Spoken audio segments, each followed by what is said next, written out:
અત્યારે ગુજરાતના ખૂણે ખૂણેથી એક જ પ્રકારના દ્રશ્યો સામે આવી રહ્યા છે અને એ છે પેટ્રોલ પંપ પર લાગેલી વાહનોની લાંબી કતાર.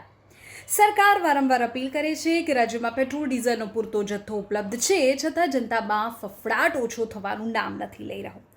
અફવાઓના કારણે લોકો ગભરાઈને પેટ્રોલ પંપ પર ઉમટી પડ્યા છે. અમદાવાદ હોય, વડોદરા હોય કે પછી સૌરાષ્ટ્રના કોઈ શહેર, દરેક જગ્યાઓ પર પેટ્રોલ પંપ પર જાણે મેળો લાગ્યો છે. મધ્ય પૂર્વના યુદ્ધ અને સપ્લાય ચેઇન ખોરવાવાની અફવાઓએ સોશિયલ મીડિયા પર એવું જોર પકડ્યું કે લોકોએ કામ ધંધા છોડી દીધા અને બસ પોતાના વાહનો લઈને પેટ્રોલ પંપ પર લાઇનમાં ઊભા રહી ગયા. સ્થિતિ એવી છે કે પેટ્રોલ પંપ પર ટ્રાફિક જામ થઈ ગયો છે. વ્યવસ્થાઓ જાળવવા માટે પોલીસને મેદાનમાં ઉતરવું પડ્યું છે, પણ સરકાર સ્પષ્ટતા કરી ચૂક્યું છે. જે સોશિયલ મીડિયા પર તમે અફવાઓ વાંચો છો, સાંભળો છો, વોટ્સએપ પર 10 જણાને ફોરવર્ડ કરો છો, એ પહેલાં જરા સત્તાવાર સ્પષ્ટતા પણ સાંભળી લઈએ. સરકાર કહે છે કે સ્ટોક પર્યાપ્ત છે. ગુજરાત પાસે આગામી 15-20 દિવસ ચાલે એટલો પેટ્રોલ ડીઝલનો જથ્થો અનામત છે. સપ્લાય પણ ચાલુ છે.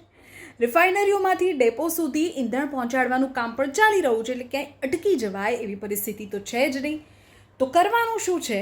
અફવાઓથી બચવાનું છે. સોશિયલ મીડિયા પર વાયરલ થતી પેટ્રોલ પંપ બંધ થશેની પોસ્ટ ખોટી છે. ન માનો અને ન ફોરવર્ડ કરો. પેનિક બુકિંગ તો બિલકુલ ના કરો. જો લોકો જરૂરિયાત મુજબ જ ઈંધણ ભરાવશે તો કોઈ અછત નહીં થાય તેવું સરકારનું પણ કહેવું છે. ગ્રાઉન્ડ રિપોર્ટ્સ એવું કહે છે કે કેટલાક પેટ્રોલ પંપ પર સ્ટોક નથીના બોર્ડ લાગ્યા છે, પરંતુ તેની પાછળનું કારણ અછત નથી. એકાએક જે માંગ વધી ગઈ છે તે છે. પેટ્રોલ પંપ એસોસિએશનનું પણ કહેવું છે કે જેટલો સ્ટોક આખા દિવસમાં વપરાતો હતો એટલો અત્યારે માત્ર 3 કલાકમાં ખાલી થઈ જાય છે, કારણ કે લોકો પેનિક થઈ ગયા છે. એટલે અમે પણ દર્શકોને એ જ અપીલ કરીએ છીએ કે અફવાઓ પર ધ્યાન ન આપો, ન અફવા ફેલાવો, ન અફવાઓને માનો, ન એ સોશિયલ મીડિયાની પોસ્ટને આવકારો કે ન ફોરવર્ડ કરો કે જેમાં આ પ્રકારનું લખાણ હોય. જરૂરિયાત હોય એટલું જ ઈંધણ ભરાવો કે જેથી કોઈ કૃત્રિમ અછત ન સર્જાય અને સામાન્ય વ્યવસ્થા જળવાઈ રહે.